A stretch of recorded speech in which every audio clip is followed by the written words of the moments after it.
আমরা এই বাংলাদেশটাকে বারবার ভুল করতে আর চাই না। বারবার বাংলাদেশটা ভুল করুক এটা আমরা চাই না। অনেকটা সময় নষ্ট হয়েছে। আজকে ৭১ সালের পর যদি হিসাব করি, একটা রাষ্ট্র, একটা জাতি পৃথিবীতে দাঁড়ানোর জন্য এত সময় প্রয়োজন হয় না। আমাদের কাছে অনেক উদাহরণ আছে।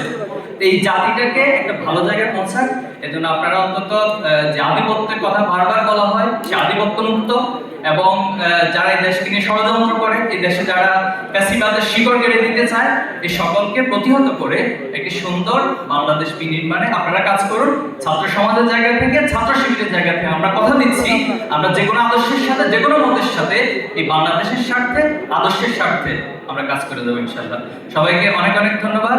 আমি আবারও বাংলাদেশ এডিশনের যে যাত্রা, এই যাত্রা যেন বাংলাদেশে অনন্তকাল হবে এবং